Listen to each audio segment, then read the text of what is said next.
and we're going to be stopping and talking to anybody that we find on the highway. What I didn't know was that the description that had been given of the person who committed the crime bore no resemblance to me, except we're both African-American males. The young woman, who was like 16 or 17 at the time, said that she and the young man who was killed had been hitchhiking coming up from St. Petersburg. I believe she said it was going to Pete's, which doesn't make sense in terms of geography. But anyway, they were on the highway, and she says that this young man, a black man, drove by in a pickup truck and picked him up, drove a short distance, and said that he needed to go to the field to siphon some gas from a truck or tractor, so there was cars in the field. And he drove over to the field and shot the young man named Terrorado Milroy, who interestingly was from Illinois. Shot him to death, and she says he raped her and scared her to death, I'm sure.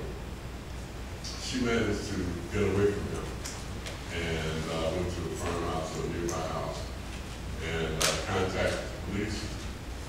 And the police came and searched and looked for it. So looked for the truck, looked for the guy.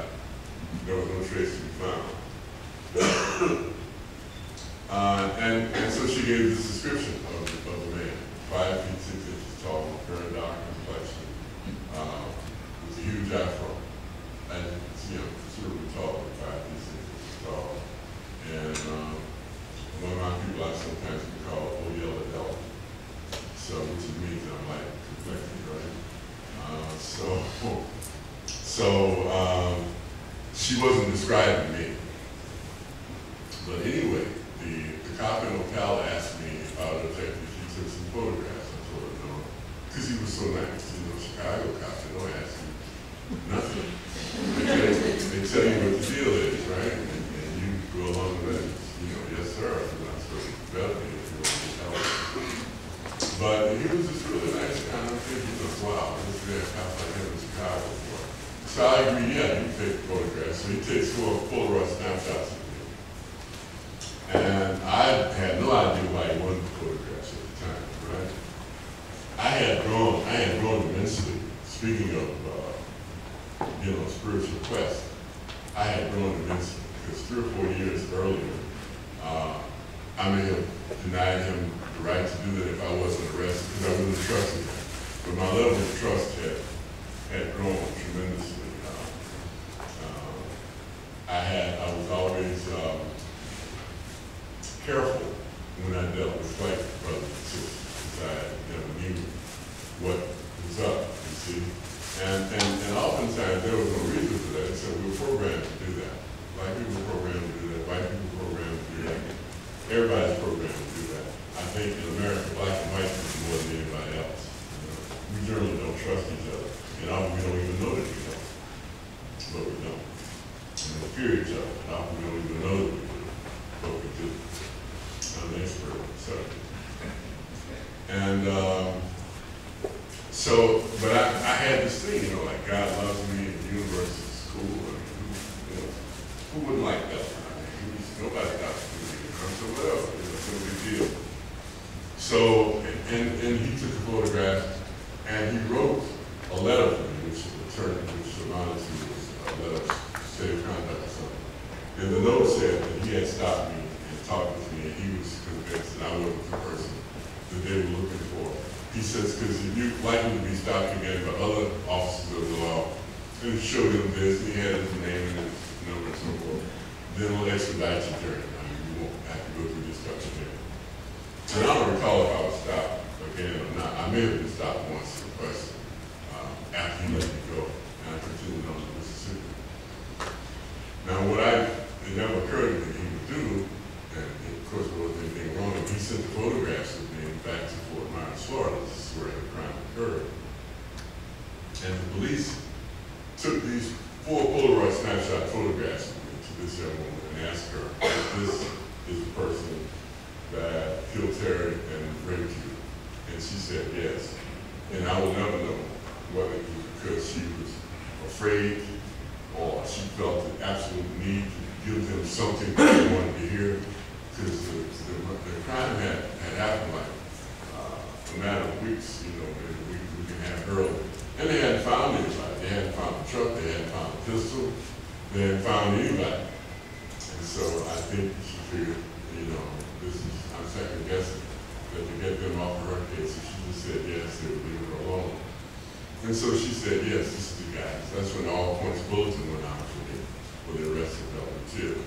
In the meantime, I had been in Mississippi where I had relatives, aunt, cousins, they're still there. And I have relatives in Tennessee, Memphis.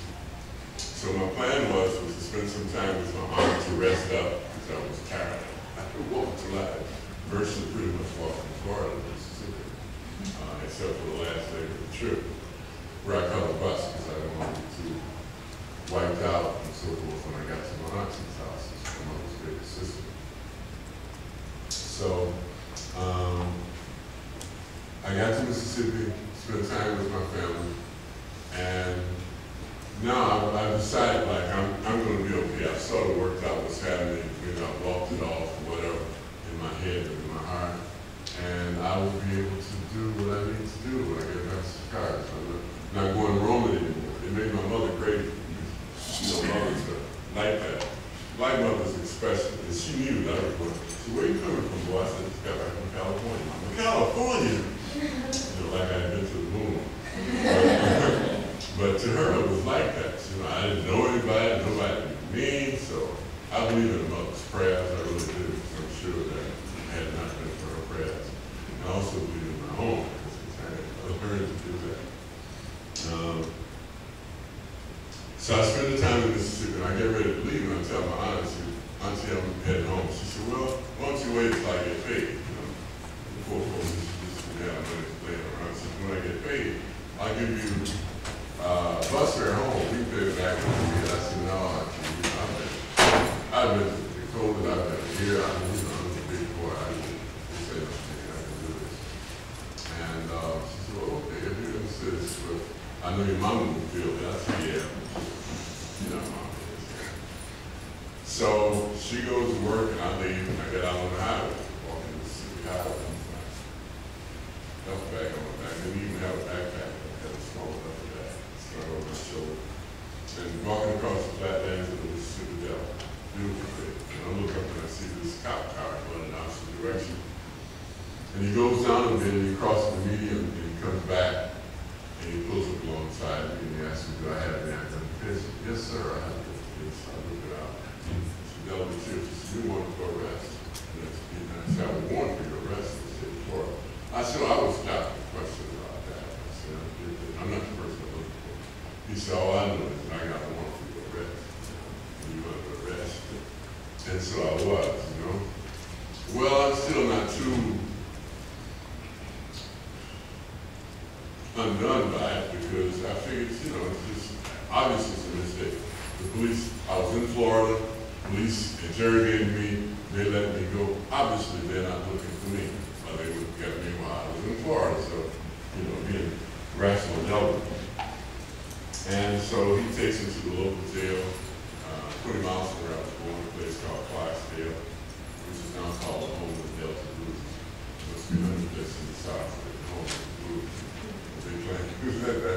That's it. I don't argue with my folks. He takes me to Clarksdale and locks me. And I'm there like a couple of days, and I'm thinking, well, it's obviously a case of mistake, right? Now my options are to force the state of Florida to initiate extradition proceedings, right? I know that I can do that. And if I had done that, I'm almost certain I wouldn't have gone to that Florida because the state of Florida didn't have anything to say. She said he did. He said he didn't. Me and myself, I said I didn't. But I'm thinking, well, that's a hassle. I haven't done anything wrong. Why not? You know. So I thought I would be clever. I get on the phone. I talk to somebody in Florida. They said it was in Florida. Now it may have been the guy, the cop next door. But I asked him, I said, well, okay, if I get to Florida and I'm not identified, will you give me an airplane ticket where I want to go? And he says, yes, no problem. In his mind, probably knowing I wasn't going anywhere. So I said, okay, fine. So I waived extradition. Everybody here knows what extradition is, right? take me to Florida. They said a cop car out. She jumped to pick me up to Florida. And when we get there, it's about 2 o'clock in the morning, and I'm walking across the parking lot in handcuffs and so on. And I see this young woman with minicam. She's recording. I said, come in. And I assumed that she's from local TV station. I guess that's what she was. And they take me in. They fingerprint me. I'm not sure I'd ever been fingerprinted before, except when I was a little MasterCard. I'd never been arrested before, except for driving on a ticket once. And my brother came and bailed me out to the matter of God. And it's not because I'm the most law-abiding or the best guy in the world. It's because I was blessed. A lot of times my friends went to jail, all of them nothing. Standing on the corner, drinking beer, singing too loud, quote unquote. And on those occasions, I'd be someplace else, almost magically. I just wouldn't be there. Next morning, so what happens? They say, oh, sure, you're in jail, man, you know, that kind of stuff. So I never had any exchanges with the law. So they take me to the police station, they do the handcuff, they do the fingerprints and so forth. And the young woman, she's with the minicam. And the next morning, the guards come out, feed us some breakfast that I wouldn't offer to anybody. But I didn't eat it. I became emaciated while I was in prison. I was 170 pounds, which to me was like being a sick guy. I weighed 200 pounds when I was 14 years old. So, but that was not true. It wasn't their fault. But a couple guards come up and he calls the names of 3 or 4 people, and he called my name. He said, you guys are going to the lineup. I said, wow, lineup. And earlier, while everybody was eating breakfast, there was small television, we call the day room. The day room, this is the chair. All those bars that the guys locked in, and here's the open space, which is like the, we call it the strobe, but it's where you walk. And up there, there's a television. And the tables here where guys sit and eat. If you're somebody, you know, and you're high in technology, you can sit and eat, not in the show, want to stand up. But anyway, I see myself being brought in and handcuffs. And one of the guys said, hey man, that's you there. And I said, yeah, it looks like me, you know. And then these guards come